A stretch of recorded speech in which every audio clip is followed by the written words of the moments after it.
ಸಾಮಾಜಿಕ ಕಲ್ಯಾಣಕ್ಕಾಗಿ ಧಾರ್ಮಿಕ ಮೂಲಭೂತ ಆಚರಣೆಯನ್ನ ನಿರ್ಬಂಧಿಸಬಹುದೇ? ನ್ಯಾಯಮೂರ್ತಿ ಕೃಷ್ಣ ದೀಕ್ಷಿತ್ ಪ್ರಶ್ನೆಯನ್ನ ಮಾಡ್ತಾ ಇದ್ದಾರೆ. ಮೂಲಭೂತ ಧಾರ್ಮಿಕ ಆಚರಣೆಗಳು ಪರಮೋಚ್ಚವೇ ಅನ್ನುವಂತ ಪ್ರಶ್ನೆಯನ್ನ ಹಾಕ್ತಾ ಇದ್ದಾರೆ. ಅಥವಾ ಆ ಆಚರಣೆಗಳನ್ನ ಆಚರಿಸೋದೇ ಮುಖ್ಯನಾ? ರಾಷ್ಟ್ರಗೀತೆ ಹಾಡಿಲ್ಲ ಅಂತ ವಿದ್ಯಾರ್ಥಿಗಳನ್ನ ಹೊರಹಾಕಿದ್ದು ಕಾನೂನು ಬಾಹಿರ ಅಂತ ಹೇಳ್ತಾ ಇದ್ದಾರೆ. ಈ ಹಿಂದೆ ಸುಪ್ರೀಂ ಕೋರ್ಟ್ ತೀರ್ಪಿನಲ್ಲಿ ಹೇಳಿತ್ತು ಅನ್ನುವಂಥ ವಾದವನ್ನ ಮಂಡಿಸಿದ್ದಾರೆ. ರಾಷ್ಟ್ರಗೀತೆಯನ್ನ ಹಾಡಿಲ್ಲ ಅಂತ ಹೇಳಿದ್ರೆ ಅದು ತಪ್ಪಾಗುತ್ತೆ. ಈ ಹಿಂದೆ ಸುಪ್ರೀಂ ಕೋರ್ಟ್ ತೀರ್ಪನ್ನ ಕೊಟ್ಟಿತ್ತು, ಕಾನೂನು ಬಾಹಿರ ರಾಷ್ಟ್ರಗೀತೆಯನ್ನ ಹಾಡದೇ ಇದ್ರೆ ಅಂತ. ಈ ಹಿಂದೆ ಸುಪ್ರೀಂ ಕೋರ್ಟ್ ತೀರ್ಪಿನಲ್ಲಿ ಹೇಳಿತ್ತು ಅನ್ನೋದಾಗಿ ಹೇಳ್ತಾ ಇದ್ದಾರೆ. ವಿದ್ಯಾರ್ಥಿಗಳು ರಾಷ್ಟ್ರಗೀತೆಯನ್ನ ಹಾಡಬೇಕು, ಹಾಡದೇ ಹೋದಲ್ಲಿ ಅದು ಕಾನೂನು ಬಾಹಿರ ಅನ್ನೋದಾಗಿ ವಾದವನ್ನ ಮಂಡಿಸ್ತಾ ಇದ್ದಾರೆ. 2 ವರ್ಷಗಳಿಂದ ಹಿಜಾಬನ್ನ ಧರಿಸಿ ಬರಲಾಗ್ತಾ ಇತ್ತು. ಈ ಹಿಂದೆ ಸುಪ್ರೀಂ ಕೋರ್ಟ್ ತೀರ್ಪು ಏನ್ ಹೇಳಿತ್ತು ಅನ್ನೋದನ್ನು ಕೂಡ ಉಲ್ಲೇಖಿಸ್ತಾ ಇದ್ದಾರೆ. ಸಾಮಾಜಿಕ ಕಲ್ಯಾಣಕ್ಕಾಗಿ ಧಾರ್ಮಿಕ ಮೂಲಭೂತ ಆಚರಣೆಯನ್ನ ನಿರ್ಬಂಧಿಸಬಹುದೇ? ಇದು ನ್ಯಾಯಮೂರ್ತಿ ಕೃಷ್ಣ ದೀಕ್ಷಿತ್ ಅವರ ಪ್ರಶ್ನೆಯಾಗಿದೆ. ಮೂಲಭೂತ ಧಾರ್ಮಿಕ ಆಚರಣೆಗಳು ಪರಮೋಚ್ಚವೇ ಅಂತ, ಎಲ್ಲದಕ್ಕಿಂತಲೂ ಉಚ್ಚುವ ಅನ್ನುವಂಥ ಪ್ರಶ್ನೆ ಹಾಕ್ತಾ ಇದ್ದಾರೆ. ಅಥವಾ ಈ ಆಚರಣೆಗಳ ಮೇಲೆ ನಿರ್ಬಂಧವನ್ನ ಹೇರಬಹುದಾ? ಸಾಮಾಜಿಕ ಕಲ್ಯಾಣಕ್ಕಾಗಿ ಧಾರ್ಮಿಕ ಮೂಲಭೂತ ಆಚರಣೆಗಳು ಎಷ್ಟು ಮುಖ್ಯವಾಗುತ್ತೆ ಅನ್ನುವಂಥ ಪ್ರಶ್ನೆಗಳು ಕೂಡ ಬರ್ತಾ ಇದೆ. ಮೂಲಭೂತ ಧಾರ್ಮಿಕ ಆಚರಣೆಗಳು ಪರಮೋಚ್ಚವ ಅನ್ನೋದಾಗಿ, ಅಥವಾ ಈ ಆಚರಣೆಗಳ ಮೇಲೆ ನಿರ್ಬಂಧವನ್ನ ಕೂಡ ಹೇರಬಹುದಾ? ಸಾಮಾಜಿಕ ಕಲ್ಯಾಣಕ್ಕಾಗಿ ಧಾರ್ಮಿಕ ಹಾಗೆ ಮೂಲಭೂತ ಹಕ್ಕುಗಳನ್ನ ಅವೆಲ್ಲವನ್ನ ಕೂಡ ಈ ಕಾಲೇಜಿನ ಸಮಿತಿಗೆ ಅಧಿಕಾರ ಇಲ್ಲ, ನಿರ್ಧರಿಸುವಂತಹ ಅಧಿಕಾರ ಕಾಲೇಜಿನ ಸಮಿತಿಗೆ ಇಲ್ಲ ಅನ್ನುವಂಥ ವಾದವನ್ನ ಮಂಡಿಸ್ತಾ ಇದ್ದಾರೆ. 2 ವರ್ಷಗಳಿಂದ ಕೂಡ ವಿದ್ಯಾರ್ಥಿನಿಯರು ಹಿಜಾಬನ್ನ ಧರಿಸಿ ಬರ್ತಾ ಇದ್ರು. ಆಗ ಯಾರಿಗೂ ಕೂಡ ತೊಂದರೆ ಆಗಿರಲಿಲ್ಲ. ಕಾಲೇಜು ಅಭಿವೃದ್ಧಿ ಸಮಿತಿಗೆ ಯಾವುದೇ ಅಧಿಕಾರ ಇಲ್ಲ. ಕಾಲೇಜು ಅಭಿವೃದ್ಧಿ ಸಮಿತಿಗೆ ಆ ಅಧಿಕಾರವನ್ನ ಕೊಟ್ಟವರು ಯಾರು ಅನ್ನುವಂಥ ಪ್ರಶ್ನೆ ಉದ್ಭವ ಆಗ್ತಾ ಇದೆ. ಧಾರ್ಮಿಕ ಹಕ್ಕನ್ನು ನಿರ್ಬಂಧಿಸಲು ಕಾಲೇಜು ಸಮಿತಿಗೆ ಅಧಿಕಾರ ಕೊಟ್ಟವರು ಯಾರು? ಕುಂದಾಪುರ ಕಾಲೇಜಿನ ವಿದ್ಯಾರ್ಥಿಗಳ ಪರವಾಗಿ ವಾದ ಹೋಗ್ತಾ ಇದೆ. 2 ವರ್ಷಗಳಿಂದ ವಿದ್ಯಾರ್ಥಿನಿಯರು ಹಿಜಾಬನ್ನು ಧರಿಸಿ ಬರ್ತಾ ಇದ್ರು. ಆಗ ಯಾರಿಗೂ ಕೂಡ ತೊಂದರೆಗಳು ಆಗಿಲ್ಲ. ಆದ್ರೆ ಈಗ ಯಾಕೆ ಕಾಲೇಜು ಅಭಿವೃದ್ಧಿ ಸಮಿತಿಗೆ ಯಾವುದೇ ರೀತಿಯಾದಂತಹ ಅಧಿಕಾರ ಇಲ್ಲ? ಈಗ ಯಾಕೆ ಈ ಚರ್ಚೆ ಬರ್ತಾ ಇದೆ ಅನ್ನುವಂಥ ಪ್ರಶ್ನೆಯನ್ನು ಎತ್ತಾ ಇದ್ದಾರೆ. ಧಾರ್ಮಿಕ ಹಕ್ಕನ್ನ ನಿರ್ಬಂಧಿಸಲು ಕಾಲೇಜು ಆಡಳಿತ ಮಂಡಳಿಗೆ ಅಧಿಕಾರವನ್ನ ಕೊಟ್ಟಿರೋರು ಯಾರು? ರಾಷ್ಟ್ರಗೀತೆ ಹಾಡಿಲ್ಲ ಅಂತ ವಿದ್ಯಾರ್ಥಿಗಳನ್ನ ಹೊರ ಹಾಕಿದ್ದು ಕೂಡ ಕಾನೂನು ಬಾಹಿರ. ಈ ಹಿಂದೆ ಸುಪ್ರೀಂ ಕೋರ್ಟ್ ತೀರ್ಪಿನಲ್ಲಿ ಹೇಳಿತ್ತು ಅನ್ನೋದಾಗಿ ಅರ್ಜಿದಾರರ ಪರ ವಕೀಲರು ವಾದವನ್ನ ಮಂಡಿಸ್ತಾ ಇದ್ದಾರೆ. ವಾದ ವಿವಾದಗಳು ಹೈಕೋರ್ಟ್ನಲ್ಲಿ ನಡೀತಾ ಇದೆ. ರಾಷ್ಟ್ರಗೀತೆ ಹಾಡಿಲ್ಲ ಅಂತ ವಿದ್ಯಾರ್ಥಿಗಳನ್ನ ಹೊರ ಹಾಕಿದ್ದು ಕಾನೂನು ಬಾಹಿರ. ಈ ಹಿಂದೆ ಸುಪ್ರೀಂ ಕೋರ್ಟ್ ತೀರ್ಪಿನಲ್ಲಿ ಹೇಳಲಾಗಿತ್ತು ಅಂತ ಅರ್ಜಿದಾರರು ಹೇಳ್ತಾ ಇದ್ದಾರೆ. ತ್ರಿವಳಿ ತಲಾಖನ್ನ ಕುರಾನ್ನಲ್ಲಿ ಹೇಳಿರಲಿಲ್ಲ, ಹೀಗಾಗಿ ಅದನ್ನ ನಿರ್ಬಂಧಿಸಲಾಗಿತ್ತು ಅಂತ ಅರ್ಜಿದಾರರು ವಾದವನ್ನ ಮಂಡಿಸಿದ್ರು. ಈ ಹಿಂದೆ ರಾಷ್ಟ್ರಗೀತೆ ಹಾಡಿಲ್ಲ ಅಂತ ವಿದ್ಯಾರ್ಥಿಗಳನ್ನ ತೆಗೆದು ಹಾಕಿರುವಂಥದ್ದು ಅದು ಕೂಡ ಕಾನೂನು ಬಾಹಿರ ಅನ್ನೋದಾಗಿ ಹೇಳ್ತಾ ಇದ್ದಾರೆ. ತ್ರಿವಳಿ ತಲಾಖನ್ನ ಕುರಾನ್ನಲ್ಲಿ ಹೇಳಿರಲಿಲ್ಲ, ಹೀಗಾಗಿ ಅದನ್ನ ನಿರ್ಬಂಧಿಸಲಾಗಿತ್ತು. ಹೀಗೆ ಪ್ರತಿಯೊಂದು ವಿಷಯಗಳನ್ನು ಕೂಡ ಅರ್ಜಿದಾರರ ಪರ ವಕೀಲರು ತೆಗಿತಾ ಇದ್ದಾರೆ, ವಾದವನ್ನ ಮಂಡಿಸ್ತಾ ಇದ್ದಾರೆ. ಈ ಹಿಂದೆ ಸುಪ್ರೀಂ ಕೋರ್ಟ್ ತೀರ್ಪು ಏನೇನು ಹೇಳಿತ್ತು, ಯಾವ್ಯಾವ ರಾಜ್ಯದ ಸುಪ್ರೀಂ ಕೋರ್ಟ್ ತೀರ್ಪು ಯಾವ ರೀತಿಯಾಗಿತ್ತು, ಇವೆಲ್ಲವನ್ನ ಕೂಡ ಮೆನ್ಷನ್ ಮಾಡ್ತಾ ಇದ್ದಾರೆ. ಸಾರ್ವಜನಿಕ ಸುವ್ಯವಸ್ಥೆ, ನೈತಿಕತೆ, ಆರೋಗ್ಯಕ್ಕೆ ಧಕ್ಕೆ ತಂದಲ್ಲಿ ಆಗ ಆ ಮೂಲಭೂತ ಆಚರಣೆಗಳನ್ನು ನಿರ್ಬಂಧಿಸೋದಕ್ಕೆ ಅವಕಾಶ ಇದೆ. ಮೂಲಭೂತ ಧಾರ್ಮಿಕ ಆಚರಣೆಗಳು ಒಂದು ವೇಳೆ ಸಮಸ್ಯೆಯಾದಲ್ಲಿ, ಸಾರ್ವಜನಿಕ ಸುವ್ಯವಸ್ಥೆ, ನೈತಿಕತೆ, ಆರೋಗ್ಯಕ್ಕೆ ಧಕ್ಕೆ ತಂದ್ರೆ ಆಗ ಆ ಮೂಲಭೂತ ಆಚರಣೆಗಳನ್ನ ನಿರ್ಬಂಧಿಸಲು ಅವಕಾಶ ಇದೆ ಅಂತ ಅರ್ಜಿದಾರರು ವಾದವನ್ನ ಮಂಡಿಸಿದ್ದಾರೆ. ಮೂಲಭೂತ ಧಾರ್ಮಿಕ ಆಚರಣೆಗಳು ಏನೇನ್ ಮಾಡ್ತೀವೋ ಅದು ಆರೋಗ್ಯಕ್ಕೆ ಅಥವಾ ನೈತಿಕತೆ, ಸಾರ್ವಜನಿಕ ಸುವ್ಯವಸ್ಥೆಗೆ ಧಕ್ಕೆ ತರುತ್ತೆ, ಸಮಸ್ಯೆ ಆಗುತ್ತೆ ಅಂತ ಇದ್ರೆ ಆ ರೀತಿಯ ಮೂಲಭೂತ ಆಚರಣೆಗಳನ್ನ ನಿರ್ಬಂಧಿಸುವಂತ ಅವಕಾಶಗಳು ಇದೆ ಕಾನೂನಿನಲ್ಲಿ.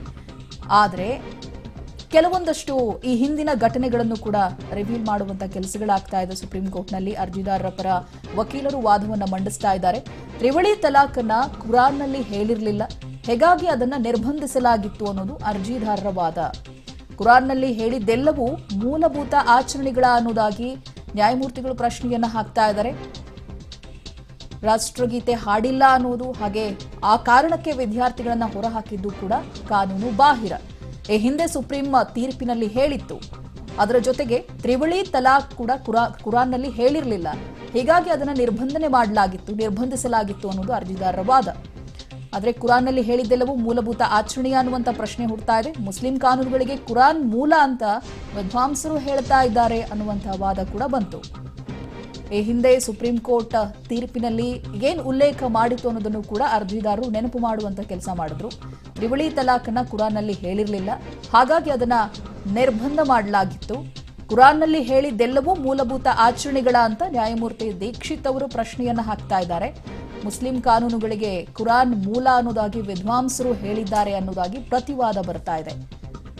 ಪ್ರತಿಯೊಂದು ಈ ಹಿಂದಿನ ಘಟನೆಗಳನ್ನು ಕೂಡ ನೆನಪು ಮಾಡ್ತಾ ಇದ್ದಾರೆ, ಒಂದೊಂದಕ್ಕೆ ಕನೆಕ್ಟ್ ಮಾಡುವಂತ ಕೆಲಸಗಳಾಗ್ತಾ ಇದೆ. ತ್ರಿವಳಿ ತಲಾಖನ್ನ ಕುರಾನ್ನಲ್ಲಿ ಹೇಳಿರಲಿಲ್ಲ, ಹೀಗಾಗಿ ಅದನ್ನ ನಿರ್ಬಂಧಿಸಲಾಗಿತ್ತು ಅನ್ನೋದಾಗಿ. ಆ ಒಂದು ಧರ್ಮದಲ್ಲಿ ಆ ಆಚರಣೆಗಳು ಇರಲಿಲ್ಲ, ಉಲ್ಲೇಖ ಇರಲಿಲ್ಲ, ಹಾಗಾಗಿ ಅದನ್ನ ನಿರ್ಬಂಧಿಸಲಾಗಿತ್ತು. ಮುಸ್ಲಿಂ ಕಾನೂನಿನ ಮೊದಲ ಮೂಲ ಕುರಾನ್ ಅನ್ನುವಂತಹ ವಾದ ಕೂಡ ಹೊರಬರ್ತಾ ಇದೆ. ಕುರಾನ್ ಹೊರತುಪಡಿಸಿ ಉಳಿದವು ಇಸ್ಲಾಂ ಕುರಾನ್ ವಿರೋಧಿಯಾಗಲು ಸಾಧ್ಯವಿಲ್ಲ ಅನ್ನೋದು ಅರ್ಜಿದಾರರ ವಾದ. ಈ ಹಿಂದಿನ ಸುಪ್ರೀಂ ಕೋರ್ಟ್ ತೀರ್ಪನ್ನು ಕೂಡ ಉಲ್ಲೇಖ ಮಾಡಲಾಗ್ತಾ ಇದೆ. ಬೇರೆ ಬೇರೆ ರಾಜ್ಯಗಳ ತೀರ್ಪುಗಳು ಏನಾಗಿತ್ತು ಅನ್ನೋದನ್ನು ಕೂಡ ಹೇಳಲಾಗ್ತಾ ಇದೆ. ತಲಾಕ್ನ ವಿಚಾರವಾಗಿ ಹಾಗೆ ರಾಷ್ಟ್ರಗೀತೆಯ ವಿಚಾರವಾಗಿ ಮುಸ್ಲಿಂ ಕಾನೂನುಗಳಿಗೆ ಕುರಾನ್ ಮೂಲ ಅಂತ ವಿದ್ವಾಂಸರು ಹೇಳಿದ್ದಾರೆ. ಮುಸ್ಲಿಂ ಕಾನೂನಿನ ಮೊದಲ ಮೂಲನೇ ಕುರಾನ್ ಅಂತ ಅರ್ಜಿದಾರರು ವಾದವನ್ನ ಮಂಡಿಸ್ತಾ ಇದ್ದಾರೆ. ಕುರಾನ್ ಹೊರತುಪಡಿಸಿ ಉಳಿದವು ಮುಸ್ಲಿಂ ಕಾನೂನು ಅಲ್ವಾ ಅನ್ನುವಂಥ ಪ್ರಶ್ನೆ ಕೂಡ ಏಳ್ತಾ ಇದೆ. ಧಾರ್ಮಿಕ ಮೂಲಭೂತ ಹಕ್ಕುಗಳ ವಿಚಾರವಾಗಿಯೂ ಕೂಡ ಪ್ರಶ್ನೆಗಳು ಬಂದಿವೆ. ಈ ಹಿಂದಿನ ಕೋರ್ಟ್ನ ತೀರ್ಪು ಅದನ್ನು ಕೂಡ ಮೆನ್ಷನ್ ಮಾಡ್ತಾ ಇದ್ದಾರೆ. ಹೀಗಾಗಿ ಒಂದೊಂದು ವಿಚಾರಗಳು ಮೂಲಭೂತ ಹಕ್ಕುಗಳನ್ನು ಕಸಿಯೋದಾಗಿದ್ರೆ ಆ ವಿಚಾರವಾಗಿ ಒಂದಷ್ಟು ಪ್ರಶ್ನೆಗಳು ಎದ್ದೇ ಹೇಳುತ್ತೆ. ಮುಸ್ಲಿಂ ಕಾನೂನುಗಳ ಮೂಲ ಕುರಾನ್ ಅನ್ನೋದಾಗಿ ಉಲ್ಲೇಖ ಮಾಡ್ತಾ ಇದ್ದಾರೆ. ಮುಸ್ಲಿಂ ಕಾನೂನಿನ ಮೊದಲ ಮೂಲ ಕುರಾನ್ ಅಂತ ವಾದವನ್ನ ಮಂಡಿಸ್ತಾ ಇದ್ದಾರೆ. ಇಸ್ಲಾಂ ಕುರಾನ್ ವಿರೋಧಿಯಾಗಲು ಸಾಧ್ಯವಿಲ್ಲ, ರಾಷ್ಟ್ರಗೀತೆ ಹಾಡಿಲ್ಲ ಅಂತ ವಿದ್ಯಾರ್ಥಿಗಳನ್ನ ಹೊರಹಾಕಿದ್ದು ಕೂಡ ಕಾನೂನು ಬಾಹಿರ. ಈ ಹಿಂದೆ ಸುಪ್ರೀಂ ಕೋರ್ಟ್ ತೀರ್ಪಿನಲ್ಲಿ ಹೇಳಲಾಗಿತ್ತು ಅಂತ ಅರ್ಜಿದಾರರು ವಾದವನ್ನ ಮಂಡಿಸ್ತಾ ಇದ್ದಾರೆ. ತ್ರಿವಳಿ ತಲಾಖನ್ನ ಕುರಾನ್ನಲ್ಲಿ ಹೇಳಿರಲಿಲ್ಲ, ಹೀಗಾಗಿ ಅದನ್ನ ನಿರ್ಬಂಧಿಸಲಾಗಿತ್ತು ಅಂತ ಅರ್ಜಿದಾರರು ಹೇಳಿರೋದು. ಕುರಾನ್ನಲ್ಲಿ ಹೇಳಿದ್ದೆಲ್ಲವೂ ಕೂಡ ಮೂಲಭೂತ ಆಚರಣೆನಾ ಅನ್ನುವಂತಹ ಪ್ರಶ್ನೆ ಕೂಡ ಎದ್ದಿದೆ. ಮುಸ್ಲಿಂ ಕಾನೂನುಗಳಿಗೆ ಕುರಾನ್ ಮೂಲ, ಮುಸ್ಲಿಂ ಕಾನೂನಿನ ಮೊದಲ ಮೂಲ ಕುರಾನ್ ಅಂತ ಅರ್ಜಿದಾರರು ವಾದವನ್ನ ಮಂಡಿಸಿದ್ರೆ, ಕುರಾನ್ ಹೊರತುಪಡಿಸಿ ಉಳಿದವು ಮುಸ್ಲಿಂ ಕಾನೂನಿನ ಪೂರಕ ಆಯ್ಕೆ ಅನ್ನೋದಾಗಿ ಬರ್ತಾ ಇದೆ. ರಾಷ್ಟ್ರಗೀತೆ ಹಾಡಿಲ್ಲ ಅನ್ನುವಂತಹ ಕಾರಣಕ್ಕೆ ವಿದ್ಯಾರ್ಥಿಗಳನ್ನ ಹೊರಹಾಕಿದ್ದು ಕಾನೂನು ಬಾಹಿರ. ಈ ಹಿಂದೆ ಸುಪ್ರೀಂ ಕೋರ್ಟ್ ತೀರ್ಪಿನಲ್ಲಿ ಹೇಳಿತ್ತು ಅಂತ ಅರ್ಜಿದಾರರು ವಾದವನ್ನ ಮಂಡಿಸ್ತಾ ಇದ್ದಾರೆ. ತ್ರಿವಳಿ ತಲಾಕ್ ವಿಚಾರವಾಗಿ ಕುರಾನ್ನಲ್ಲಿ ಉಲ್ಲೇಖ ಇರಲಿಲ್ಲ, ಹಾಗಾಗಿ ಅದನ್ನ ನಿರ್ಬಂಧಿಸಲಾಗಿತ್ತು ಅನ್ನುವಂಥದ್ದು. ಜೊತೆಗೆ ಕುರಾನ್ನಲ್ಲಿ ಹೇಳಿದ್ದೆಲ್ಲವೂ ಮೂಲಭೂತ ಆಚರಣೆನ ಹಾಗಿದ್ರೆ ಮುಸ್ಲಿಂ ಕಾನೂನುಗಳಿಗೆ ಕುರಾನ್ ಮೂಲ ಅಂತ ವಿದ್ವಾಂಸರೇ ಹೇಳಿದ್ದಾರೆ ಅಂತ ಹೇಳ್ತಿದ್ದಾರೆ. ಮುಸ್ಲಿಂ ಕಾನೂನಿನ ಮೊದಲ ಮೂಲ ಕುರಾನ್, ಕುರಾನ್ ಹೊರತುಪಡಿಸಿ ಉಳಿದವು ಮುಸ್ಲಿಂ ಕಾನೂನಿನ ಪೂರಕ ಅಧ್ಯಾಯ ಅನ್ನೋದಾಗಿ. ಇಸ್ಲಾಂ ಕುರಾನ್ ವಿರೋಧಿಯಾಗಲು ಸಾಧ್ಯ ಇಲ್ಲ ಅಂತ ವಾದವನ್ನ ಮಂಡಿಸ್ತಾ ಇದ್ದಾರೆ. ಈ ಹಿಂದೆ ಸುಪ್ರೀಂ ಕೋರ್ಟ್ನ ತೀರ್ಪಿನಲ್ಲಿ ಏನ್ ಹೇಳಲಾಗಿತ್ತು ಅನ್ನೋದನ್ನು ಕೂಡ ಅರ್ಜಿದಾರರು ನೆನಪು ಮಾಡ್ತಾ ಇದ್ದಾರೆ. ತ್ರಿವಳಿ ತಲಾಕ್ ಕುರಾನ್ನಲ್ಲಿ ಹೇಳಿರಲಿಲ್ಲ, ಹೀಗಾಗಿ ಅದನ್ನ ನಿರ್ಬಂಧ ಮಾಡಲಾಗಿತ್ತು ಅನ್ನೋದು ಅರ್ಜಿದಾರರ ವಾದ. ಈ ಹಿಂದೆ 2 ವರ್ಷಗಳಿಂದಲೂ ಕೂಡ ಈ ಹಿಜಾಬ್ ಸಂಸ್ಕೃತಿ ನಡೆದು ಬಂದಿತ್ತು. ಕ್ಲಾಸ್ ರೂಮ್ ಹಾಗೆ ಶಾಲಾ ಕಾಲೇಜುಗಳಲ್ಲೂ ಕೂಡ ಅದನ್ನು ಧರಿಸಲಾಗ್ತಾ ಇತ್ತು. ಅವಾಗ ಯಾವುದೇ ಸಮಸ್ಯೆಗಳು ಇರಲಿಲ್ಲ. ಈಗೇನಾಯ್ತು ಅನ್ನುವಂಥ ಪ್ರಶ್ನೆ ಹುಟ್ಟಿಕೊಳ್ತಾ ಇದೆ. ಇಸ್ಲಾಂ ಕುರಾನ್ ವಿರೋಧಿಯಾಗಲು ಸಾಧ್ಯವಿಲ್ಲ ಅಂತ ಅರ್ಜಿದಾರರು ಹೇಳ್ತಾ ಇದ್ದಾರೆ. ತ್ರಿವಳಿ ತಲಾಕ್ ಕುರಾನ್ಗೆ ವಿರೋಧವಾಗಿದ್ರಿಂದ ಅದನ್ನ ನಿರ್ಬಂಧಿಸಲಾಗಿತ್ತು. ಮುಸ್ಲಿಂ ಕಾನೂನುಗಳಿಗೆ ಕುರಾನ್ ಮೂಲ ಅಂತ ವಿದ್ವಾಂಸರು ಹೇಳಿದ್ದಾರೆ ಅಂತ ಅರ್ಜಿದಾರರು ಹೇಳ್ತಾ ಇದ್ದಾರೆ. ಮುಸ್ಲಿಂ ಕಾನೂನಿನ ಮೊದಲ ಮೂಲವೇ ಕುರಾನ್, ಕುರಾನ್ ಹೊರತುಪಡಿಸಿ ಉಳಿದವು ಮುಸ್ಲಿಂ ಕಾನೂನಿಗೆ ಪೂರಕವಾದಂಥ ಪಠ್ಯಗಳು ಇದ್ದ ರೀತಿ ಅನ್ನೋದಾಗಿ ವಾದವನ್ನ ಮಂಡಿಸ್ತಾ ಇದ್ದಾರೆ. ತ್ರಿವಳಿ ತಲಾಕ್ ಕುರಾನ್ಗೆ ವಿರೋಧವಾಗಿದ್ರಿಂದ ಅದನ್ನ ನಿರ್ಬಂಧಿಸಲಾಗಿತ್ತು. ಮುಸ್ಲಿಂ ಕಾನೂನುಗಳಿಗೆ ಕುರಾನ್ ಮೂಲ ಅಂತ ವಿದ್ವಾಂಸರು ಹೇಳಿದ್ದಾರೆ. ಮುಸ್ಲಿಂ ಕಾನೂನಿನ ಮೊದಲ ಮೂಲ ಕುರಾನ್, ಕುರಾನನ್ನ ಹೊರತುಪಡಿಸಿ ಉಳಿದವುಗಳು ಮುಸ್ಲಿಂ ಕಾನೂನಿಗೆ ಪೂರಕ ಪಟ್ಟಿಗಳಿದ್ದಂತೆ ಅಂತ ಅರ್ಜಿದಾರರ ಪರ ವಕೀಲರು ವಾದವನ್ನ ಮಂಡಿಸ್ತಾ ಇದ್ದಾರೆ. ತ್ರಿವಳಿ ತಲಾಕ್ ಕುರಾನ್ಗೆ ವಿರೋಧವಾಗಿತ್ತು, ಹಾಗಾಗಿ ಅದನ್ನ ನಿರ್ಬಂಧಿಸಲಾಗಿತ್ತು. ಅದನ್ನ ಈ ಹಿಜಾಬ್ ವಿಚಾರಕ್ಕೆ ಹೋಲಿಸೋದಕ್ಕೆ ಆಗೋದಿಲ್ಲ, ಕಂಪೇರ್ ಮಾಡೋದಕ್ಕಾಗೋದಿಲ್ಲ. ಕುರಾನ್ ಹೊರತುಪಡಿಸಿ ಉಳಿದವು ಮುಸ್ಲಿಂ ಕಾನೂನಿಗೆ ಪೂರಕ ಪಠ್ಯ ಅನ್ನೋದಾಗಿ ಹೇಳ್ತಾ ಇದ್ದಾರೆ. ಇಸ್ಲಾಂ ಕುರಾನ್ ವಿರೋಧಿಯಾಗೋದಕ್ಕೆ ಸಾಧ್ಯ ಇಲ್ಲ. ತ್ರಿವಳಿ ತಲಾಕ್ ಕುರಾನ್ಗೆ ವಿರೋಧವಾಗಿದ್ರಿಂದ ಅದನ್ನ ನಿರ್ಬಂಧಿಸಿ ಆದೇಶ ಹೊರಡಿಸಲಾಗಿತ್ತು. ಆದರೆ ಹಿಜಾಬ್ ವಿಚಾರವಾಗಿ ಹಾಗಾಗೋದಿಲ್ಲ, ಹಿಜಾಬ್ ಧರಿಸೋದು ಆತ್ಮಸಾಕ್ಷಿ ಹಕ್ಕು ಅಂತ ಅರ್ಜಿದಾರರು ಹೇಳ್ತಾ ಇದ್ದಾರೆ.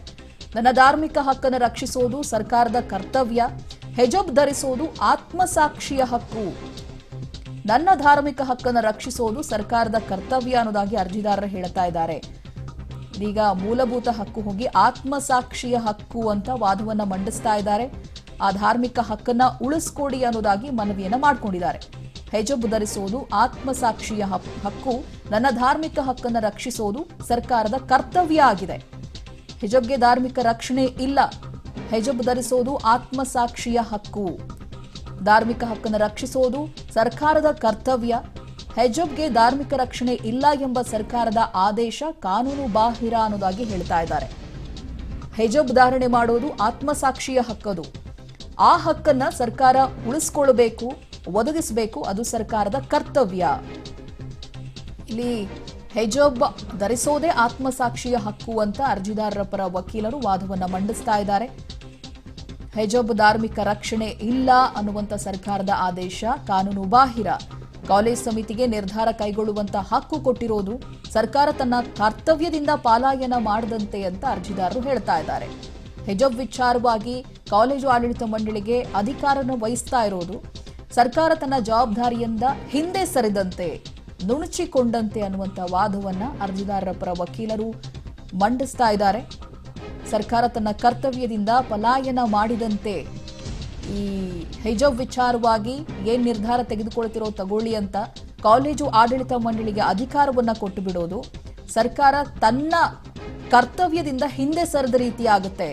ಹಿಜಾಬ್ಗೆ ಧಾರ್ಮಿಕ ರಕ್ಷಣೆ ಇಲ್ಲ ಅಂತ ಸರ್ಕಾರದ ಜವಾಬ್ದಾರಿಯನ್ನ ಮರೆತು ಬಿಟ್ಟಿದೆ ಸರ್ಕಾರ. ಕಾಲೇಜು ಸರ್ಕಾರ ತನ್ನ ಕರ್ತವ್ಯದಿಂದ ಪಲಾಯನ ಮಾಡಿದಂತೆ ಅಂತ ಅರ್ಜಿದಾರರು ವಾದವನ್ನ ಮಂಡಿಸ್ತಾ ಇದ್ದಾರೆ. ಅರ್ಜಿದಾರರ ಪರ ವಕೀಲರು ಹಿಜಾಬ್ ಧರಿಸೋದು ಆತ್ಮಸಾಕ್ಷಿಯ ಹಕ್ಕು ಅನ್ನೋದಾಗಿ ಹೇಳ್ತಾ ಇದ್ದಾರೆ. ನನ್ನ ಧಾರ್ಮಿಕ ಹಕ್ಕನ್ನು ರಕ್ಷಿಸೋದು ಸರ್ಕಾರದ ಕರ್ತವ್ಯ ಆಗಿರುತ್ತೆ. ಹಿಜಾಬ್ಗೆ ಧಾರ್ಮಿಕ ರಕ್ಷಣೆ ಇಲ್ಲ ಎಂಬ ಸರ್ಕಾರದ ಆದೇಶ ಕಾನೂನು ಬಾಹಿರ, ಕಾಲೇಜು ಸಮಿತಿಗೆ ನಿರ್ಧಾರ ಕೈಗೊಳ್ಳುವ ಹಕ್ಕು ಕೊಟ್ಟಿರೋದು ಸರ್ಕಾರ ತನ್ನ ಕರ್ತವ್ಯದಿಂದ ಪಲಾಯನ ಮಾಡಿದಂತೆ ಅನ್ನೋದಾಗಿ ಅರ್ಜಿದಾರರ ವಾದ. ಜನವರಿ 31 ಸರ್ಕಾರದ ಆದೇಶವನ್ನ ಉಲ್ಲೇಖಿಸಿರುವಂತಹ ಅರ್ಜಿದಾರರು 2014ರಲ್ಲಿ ಹೊರಡಿಸಲಾದಂತ ಸುತ್ತೋಲೆಯ ಪ್ರಸ್ತಾವನೆ ಕೂಡ ಆಗಿದೆ. ಹಿಜಾಬ್ ಧರಿಸೋದು ಆತ್ಮಸಾಕ್ಷಿಯ ಹಕ್ಕು, ನನ್ನ ಧಾರ್ಮಿಕ ಹಕ್ಕನ್ನು ರಕ್ಷಿಸೋದು ಸರ್ಕಾರದ ಕರ್ತವ್ಯ, ಹಿಜಾಬ್ಗೆ ಧಾರ್ಮಿಕ ರಕ್ಷಣೆ ಇಲ್ಲ ಎಂಬ ಸರ್ಕಾರದ ಆದೇಶ ಇದೆಯಲ್ಲ ಅದು ಕಾನೂನು ಬಾಹಿರ, ಕಾಲೇಜು ಸಮಿತಿಗೆ ನಿರ್ಧಾರವನ್ನ ಕೈಗೊಳ್ಳುವಂತ ಅಧಿಕಾರವನ್ನ ಕೊಟ್ಟು ಸರ್ಕಾರ ತನ್ನ ಕರ್ತವ್ಯದಿಂದ ಹಿಂಜರಿತಾ ಇದೆ, ಪಲಾಯನ ಮಾಡುವಂತ ಪ್ರಯತ್ನ ಮಾಡಿದೆ ಅಂತ ಹೇಳ್ತಾ ಇದ್ದಾರೆ. ಜೊತೆಗೆ 2014ರಲ್ಲಿ ಹೊರಡಿಸಲಾಗಿದ್ದ ಸುತ್ತೋಲೆಯ ಪ್ರಸ್ತಾಪ ಆಗಿದೆ. ಮುಖ್ಯವಾಗಿ ಹಿಜಾಬ್ ಧರಿಸೋದು ಆತ್ಮಸಾಕ್ಷಿಯ ಹಕ್ಕು, ಆ ಹಕ್ಕನ್ನ ಸರ್ಕಾರ ರಕ್ಷಿಸಬೇಕು, ಅದು ಸರ್ಕಾರದ ಕರ್ತವ್ಯ ಆಗಿರುತ್ತೆ. ಕಾಲೇಜು ಸಮಿತಿಗೆ ನಿರ್ಧಾರ ಕೈಗೊಳ್ಳುವಂತ ಹಕ್ಕು ಕೊಟ್ಟಿರೋದೇ ತಪ್ಪು ಅನ್ನೋದಾಗಿ, ಹಾಗೆ ಸರ್ಕಾರ ತನ್ನ ಕರ್ತವ್ಯದಿಂದ ಪಲಾಯನ ಮಾಡಿದಂತೆ ಈ ರೀತಿಯಾಗಿ ಹಕ್ಕನ್ನ ಕಾಲೇಜು ಸಮಿತಿಗೆ ಬಿಟ್ಟು ಬಿಟ್ರೆ ಸರ್ಕಾರ ತನ್ನ ಜವಾಬ್ದಾರಿಯನ್ನ ನಿಭಾಯಿಸಿದ ಹಾಗೆ ಆಗೋದಿಲ್ಲ ಅಂತ ಹೇಳ್ತಾ ಇದ್ದಾರೆ. 2014ರಲ್ಲಿ ಹೊರಡಿಸಿರುವಂತ ಸುತ್ತೋಲೆಯ ಪ್ರಸ್ತಾವನೆಯನ್ನ ಕೂಡ ಮಾಡಿದ್ದಾರೆ.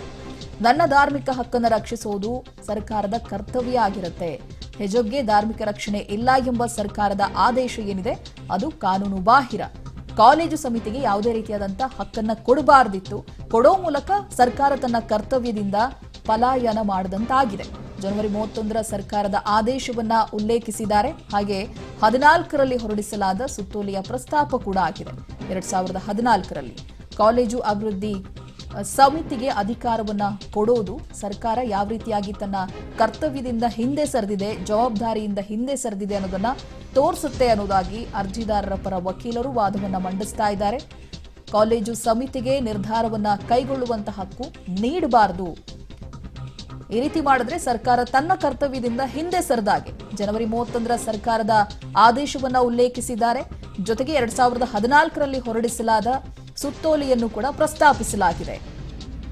ಈ ಹಿಂದೆ ಯಾರಿಗೂ ಕೂಡ ಸಮಸ್ಯೆ ಆಗ್ತಿರ್ಲಿಲ್ಲ, ಇದು ಕಾಲೇಜ್ ಅಭಿವೃದ್ಧಿ ಸಮಿತಿ ಅಲ್ಲ, ಇದು ಎಂಎಲ್ಎ ಸಮಿತಿ ಅನ್ನೋದಾಗಿ ಅರ್ಜಿದಾರರು ವಾದವನ್ನ ಮಾಡಿದ್ದಾರೆ. ಇದು ಕಾಲೇಜು ಅಭಿವೃದ್ಧಿ ಸಮಿತಿ ಅಲ್ಲ, ಇದು ಎಂಎಲ್ಎ ಸಮಿತಿ ಅನ್ನೋದು ಅರ್ಜಿದಾರರ ಪರ ವಕೀಲರು ಮಾಡ್ತಾ ಇರುವಂತಹ ವಾದ. ಕಾಲೇಜು ಅಭಿವೃದ್ಧಿ ಸಮಿತಿಗೆ ಅಧಿಕಾರವನ್ನ ಕೊಟ್ಟಿದ್ರು. ಇದೀಗ ಕಾಲೇಜು ಅಭಿವೃದ್ಧಿ ಸಮಿತಿ ಅಲ್ಲ, ಇದು ಎಂಎಲ್ಎ ಸಮಿತಿ ಅನ್ನೋದಾಗಿ ಅರ್ಜಿದಾರರ ಪರ ವಕೀಲರು ವಾದವನ್ನ ಮಂಡಿಸ್ತಾ ಇದ್ದಾರೆ. 2 ವರ್ಷಗಳಿಂದ ಹಿಜಾಬ್ ಧರಿಸಿ ಬರ್ತಾ ಇದ್ರು, ಅವಾಗ ಯಾವುದೇ ಸಮಸ್ಯೆಗಳು ಆಗಿರಲಿಲ್ಲ. ಇತ್ತೀಚೆಗೆ ಹಿಜಾಬ್ ಧರಿಸಬಾರದು ಅನ್ನುವಂತ ವಾದ ಬರ್ತಾ ಇದೆ. ಸಾರ್ವಜನಿಕ ಸುವ್ಯವಸ್ಥೆ ಯಾವುದು ಅನ್ನೋದನ್ನ ಈ ಸಮಿತಿ ಮಾಡ್ತಾ ಇದೆ. ಇದು ಕಾಲೇಜ್ ಅಭಿವೃದ್ಧಿ ಸಮಿತಿ ಅಲ್ಲ, ಇದು ಎಂಎಲ್ಎ ಸಮಿತಿ. ಎಂಎಲ್ಎ ಸಮಿತಿ ಹಿಜಾಬ್ ಧರಿಸಬೇಕೇ ಬೇಡವೇ ಅನ್ನೋದನ್ನ ನಿರ್ಧಾರ ಮಾಡ್ತಾ ಇದೆ. ಸಾರ್ವಜನಿಕ ಸುವ್ಯವಸ್ಥೆ ಯಾವುದು ಅನ್ನೋದನ್ನ ಈ ಸಮಿತಿ ಮಾಡ್ತಾ ಇದೆ. ಹಾಗಾಗಿ ಇದು ಕಾಲೇಜ್ ಅಭಿವೃದ್ಧಿ ಸಮಿತಿ ಅಲ್ಲ, ಎಂಎಲ್ಎ ಸಮಿತಿ. ಈ ಎಂಎಲ್ಎ ಸಮಿತಿ ಹಿಜಾಬ್ ಧರಿಸಬೇಕೇ ಬೇಡವೇ ಅನ್ನೋದನ್ನ ನಿರ್ಧಾರ ಮಾಡ್ತಾ ಇದೆ ಅನ್ನೋದಾಗಿ ವಾದವನ್ನ ಮಂಡಿಸ್ತಾ ಇದ್ದಾರೆ. ಇದು ಎಂಎಲ್ಎ ಸಮಿತಿ, ಕಾಲೇಜು ಅಭಿವೃದ್ಧಿ ಸಮಿತಿ ಅಲ್ಲ. ಎಂಎಲ್ಎ ಸಮಿತಿ ಹಿಜಾಬನ್ನ ಧರಿಸಬೇಕಾ ಅಥವಾ ಬೇಡವಾ, ಸಾರ್ವಜನಿಕ ಸುವ್ಯವಸ್ಥೆ ಯಾವುದು ಅನ್ನೋದನ್ನ ಈ ಸಮಿತಿ ನಿರ್ಧಾರ ಮಾಡ್ತಾ ಇದೆ. ಸಾರ್ವಜನಿಕ ಸುವ್ಯವಸ್ಥೆ ಸರ್ಕಾರದ ಹೊಣೆಯಾಗಿರುತ್ತೆ.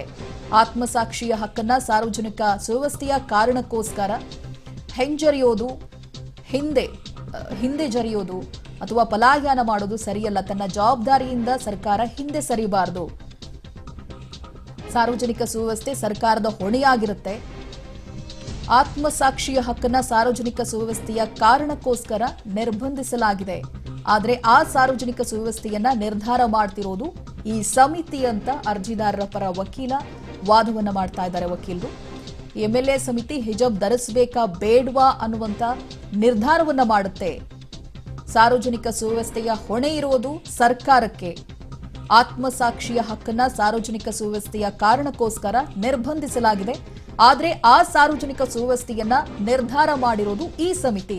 ಧಾರ್ಮಿಕ ಹಕ್ಕಿನ ಮೇಲೆ ಸಮಿತಿ ನಿರ್ಧಾರ ಕೈಗೊಳ್ಳಲು ಸರ್ಕಾರ ಅವಕಾಶವನ್ನ ನೀಡಬೇಕಾಗಿದೆ. ಈ ಎಂಎಲ್ಎ ಸಮಿತಿ ಹಿಜಾಬ್ ಧರಿಸಬೇಕಾ ಬೇಡವಾ ಅನ್ನೋದನ್ನ ನಿರ್ಧಾರ ಮಾಡುತ್ತೆ. ಸಾರ್ವಜನಿಕ ಸುವ್ಯವಸ್ಥೆ ಯಾವುದು ಅನ್ನೋದನ್ನ ಈ ಸಮಿತಿ ಮಾಡ್ತಾ ಇದೆ. ಸಾರ್ವಜನಿಕ ಸುವ್ಯವಸ್ಥೆ ಅನ್ನೋದು ಸಂಪೂರ್ಣವಾಗಿ ಸರ್ಕಾರದ ಹೊಣೆಯಾಗಿದೆ. ಆತ್ಮಸಾಕ್ಷಿಯ ಹಕ್ಕನ್ನ ಸಾರ್ವಜನಿಕ ಸುವ್ಯವಸ್ಥೆ ನಿರ್ಧಾರ ಮಾಡ್ತಿರೋದು ಈ ಸಮಿತಿ ಅನ್ನೋದಾಗಿ ವಾದವನ್ನ ಮಂಡಿಸ್ತಾ ಇದ್ದಾರೆ. ಧಾರ್ಮಿಕ ಹಕ್ಕಿನ ಮೇಲೆ ಸಮಿತಿ ನಿರ್ಧಾರವನ್ನ ಮಾಡ್ತಾ ಇದೆ. ಇದು ಕಾಲೇಜು ಅಭಿವೃದ್ಧಿ ಸಮಿತಿಯಾಗಿ ಅಲ್ಲ, ಎಂಎಲ್ಎ ಸಮಿತಿಯಾಗಿದೆ. ಈ ಎಂಎಲ್ಎ ಸಮಿತಿಯೇ ಹಿಜಾಬ್ ಧರಿಸಬೇಕಾ ಅಥವಾ ಬೇಡವಾ ಅನ್ನುವಂತ ನಿರ್ಧಾರವನ್ನ ಮಾಡ್ತಾ ಇದೆ. ಆದರೆ ಸಾರ್ವಜನಿಕ ಸುವ್ಯವಸ್ಥೆಯ ಹೊಣೆ ಇರೋದು ಸರ್ಕಾರಕ್ಕೆ ಅನ್ನೋದಾಗಿ ಎಚ್ಚರಿಸಲಾಗ್ತಾ ಇದೆ. ಸಾರ್ವಜನಿಕ ಸುವ್ಯವಸ್ಥೆಯ ನಿರ್ಧಾರ ಮಾಡ್ತಿರೋದು ಎಂಎಲ್ಎ ಸಮಿತಿ ಅನ್ನೋದಾಗಿ ಹೇಳ್ತಾ ಇದ್ದಾರೆ. ಧಾರ್ಮಿಕ ಹಕ್ಕಿನ ಮೇಲೆ ಸಮಿತಿ ನಿರ್ಧಾರ ಕೈಗೊಳ್ಳಲು ಸರ್ಕಾರ ಅವಕಾಶ ಕೊಟ್ಟಿಲ್ಲ. ಇದು ಕಾಲೇಜು ಅಭಿವೃದ್ಧಿ ಸಮಿತಿ ಅಲ್ಲ, ಎಂಎಲ್ಎ ಸಮಿತಿ. ಇವ್ರುಗಳೇ ನಿರ್ಧಾರ ಮಾಡ್ತಾ ಇದ್ದಾರೆ ಹಿಜಾಬ್ ಧರಿಸಬೇಕಾ ಅಥವಾ ಬೇಡವಾ ಅನ್ನೋದಾಗಿ. ಸಾರ್ವಜನಿಕ ಸುವ್ಯವಸ್ಥೆ ಸರ್ಕಾರದ ಹೊಣೆಯಾಗಿರುತ್ತೆ. ಅದನ್ನ ಕಾಪಾಡಿಕೊಳ್ಳೋದು ಸರ್ಕಾರದ ಜವಾಬ್ದಾರಿಯಾಗಿರುತ್ತೆ. ಆದರೆ ಈ ಸಾರ್ವಜನಿಕ ಸುವ್ಯವಸ್ಥೆಯನ್ನ ನಿರ್ಧಾರ ಮಾಡ್ತಿರೋದು ಈ ಎಂಎಲ್ಎ ಸಮಿತಿ ಅನ್ನೋದಾಗಿ ಹೇಳ್ತಾ ಇದ್ದಾರೆ. ಸರ್ಕಾರ ಅಧಿಕಾರವನ್ನ ಕೊಟ್ಟು ಬಿಟ್ಟಿದೆ. ಧಾರ್ಮಿಕ ಹಕ್ಕನ್ನ ಯೂನಿಫಾರ್ಮ್ ಬಗ್ಗೆ ನಿರ್ಧರಿಸಿ ಅಂತ ಸರ್ಕಾರ ಸಮಿತಿಗೆ ಹೇಳಿದೆ. ಯೂನಿಫಾರ್ಮ್ ಬಗ್ಗೆ ನಿರ್ಧರಿಸಿ ಅನ್ನೋದಾಗಿ ಸರ್ಕಾರ ಸಮಿತಿಗೆ ಹೇಳಿದೆ ಅನ್ನೋದಾಗಿ ಸಿಜೆ ಉತ್ತರವನ್ನ ಕೊಡ್ತಾ ಇದ್ದಾರೆ. ಯೂನಿಫಾರ್ಮ್ ಬಗ್ಗೆ ನಿರ್ಧರಿಸಿ ಅನ್ನೋದಾಗಿ ಹೇಳಿರೋದು. ಇದು ಕಾಲೇಜ್ ಅಭಿವೃದ್ಧಿ ಸಮಿತಿ ಅಲ್ಲ ಅಂತ ಎಂಎಲ್ಎ ಸಮಿತಿ ಕಾಲೇಜ್ ಅಭಿವೃದ್ಧಿ ಸಮಿತಿಯಾಗಿ ಉಳಿದಿಲ್ಲ. ಇದು ಎಂಎಲ್ಎ ಸಮಿತಿ ಅನ್ನೋದಾಗಿ ಅರ್ಜಿದಾರರ ಪರ ವಕೀಲರು ವಾದವನ್ನ ಮಂಡಿಸ್ತಾ ಇರೋದು. ಸಾರ್ವಜನಿಕ ಸುವ್ಯವಸ್ಥೆ ಸರ್ಕಾರದ ಹೊಣೆಯಾಗಿರುತ್ತೆ. ಆತ್ಮಸಾಕ್ಷಿಯ ಹಕ್ಕನ್ನ ಸಾರ್ವಜನಿಕ ಸುವ್ಯವಸ್ಥೆಯ ಕಾರಣಕ್ಕೋಸ್ಕರ ನಿರ್ಬಂಧಿಸಲಾಗಿದೆ. ಆದರೆ ಆ ಸಾರ್ವಜನಿಕ ಸುವ್ಯವಸ್ಥೆಯನ್ನ ನಿರ್ಧಾರ ಮಾಡ್ತಾ ಇರೋದು ಮಾತ್ರ ಈ ಸಮಿತಿ. ಧಾರ್ಮಿಕ ಹಕ್ಕಿನ ಮೇಲೆ ಸಮಿತಿ ನಿರ್ಧಾರ ಕೈಗೊಳ್ಳೋದಕ್ಕೆ ಸರ್ಕಾರ ಅವಕಾಶ ಕೊಟ್ಟಿದೆ. ಇದು ಕಾಲೇಜು ಅಭಿವೃದ್ಧಿ ಸಮಿತಿಯಾಗಿ ಉಳಿದಿಲ್ಲ, ಎಂಎಲ್ಎ ಸಮಿತಿ. ಈ ಎಂಎಲ್ಎ ಸಮಿತಿಯೇ ಹಿಜಾಬನ್ನ ಧರಿಸಬೇಕಾ ಬೇಡವಾ ಅನ್ನೋದಾಗಿ ನಿರ್ಧಾರವನ್ನ ಮಾಡ್ತಾ ಇದೆ. ಸಾರ್ವಜನಿಕ ಸುವ್ಯವಸ್ಥೆ ಸರ್ಕಾರದ ಹೊಣೆ ಅನ್ನೋದಾಗಿ ವಾದವನ್ನ ಮಂಡಿಸಲಾಗ್ತಾ ಇದೆ. ಆತ್ಮಸಾಕ್ಷಿಯ ಹಕ್ಕನ್ನ ಸಾರ್ವಜನಿಕ ಸುವ್ಯವಸ್ಥೆಗೋಸ್ಕರ ಸರ್ಕಾರ ಅವಕಾಶವನ್ನ ಮಾಡಿಕೊಟ್ಟಿರೋದು. ಧಾರ್ಮಿಕ ಹಕ್ಕಿನ ಮೇಲೆ ಸಮಿತಿ ನಿರ್ಧಾರ ಕೈಗೊಳ್ಳಲು ಸರ್ಕಾರ ಅವಕಾಶವನ್ನ ಮಾಡಿಕೊಟ್ಟಿದೆ ಅನ್ನೋದು ಅಸಮಾಧಾನ. ಇದು ಕಾಲೇಜು ಅಭಿವೃದ್ಧಿ ಸಮಿತಿಯಾಗಿ ಉಳಿದಿಲ್ಲ, ಎಂಎಲ್ಎ ಸಮಿತಿ ಅನ್ನೋದಾಗಿ ಹೇಳ್ತಾ ಇದ್ದಾರೆ. ಸಾರ್ವಜನಿಕ ಸುವ್ಯವಸ್ಥೆ ಯಾವುದು ಅನ್ನೋದನ್ನ ಸರ್ಕಾರ ನಿರ್ಧಾರ ಮಾಡಬೇಕಿದೆ. ಸಾರ್ವಜನಿಕ ಸುವ್ಯವಸ್ಥೆಯ ಹೊಣೆ ಇರೋದು ಸರ್ಕಾರಕ್ಕೆ. ಆತ್ಮಸಾಕ್ಷಿಯ ಹಕ್ಕನ್ನ ಸಾರ್ವಜನಿಕ ಸುವ್ಯವಸ್ಥೆಯ ಕಾರಣಕ್ಕೋಸ್ಕರ ಹತ್ತಿಕ್ಕೋದಕ್ಕಾಗೋದಿಲ್ಲ. ಆದರೆ ಈ ಸಾರ್ವಜನಿಕ ಧಾರ್ಮಿಕ ಹಕ್ಕಿನ ಮೇಲೆ ಸಮಿತಿ ಅಧಿಕಾರವನ್ನ ಕೊಟ್ಟಿರೋದು. ಧಾರ್ಮಿಕ ಹಕ್ಕಿನ ಆಚರಣೆಗೆ ಸರ್ಕಾರ ಸೌಹಾರ್ದಯುತ ವಾತಾವರಣವನ್ನ ಸೃಷ್ಟಿಸಬೇಕು. ಈ ಹಿಂದಿನ ತೀರ್ಪುಗಳೇ ಹೇಳಿವೆ ಈ ಬಗ್ಗೆ ಅನ್ನೋದಾಗಿ ಅರ್ಜಿದಾರರ ಪರ ವಕೀಲರು ವಾದವನ್ನ ಮಾಡ್ತಾ ಇದ್ದಾರೆ. ಈ ಹಿಂದಿನ ತೀರ್ಪುಗಳೇ ಈ ವಿಚಾರವನ್ನ ಉಲ್ಲೇಖ ಮಾಡಿದಾವೆ. ಧಾರ್ಮಿಕ ಹಕ್ಕಿನ ಆಚರಣೆಗೆ ಸರ್ಕಾರ ಸೌಹಾರ್ದಯುತ ವಾತಾವರಣವನ್ನ ಸೃಷ್ಟಿ ಮಾಡಬೇಕು ಅನ್ನೋದಾಗಿ ಈ ಹಿಂದಿನ ತೀರ್ಪುಗಳು ಹೇಳಿವೆ ಅನ್ನೋದಾಗಿ ಅರ್ಜಿದಾರರ ಪರ ವಕೀಲರು ವಾದವನ್ನ ಮಂಡಿಸ್ತಾ ಇದ್ದಾರೆ.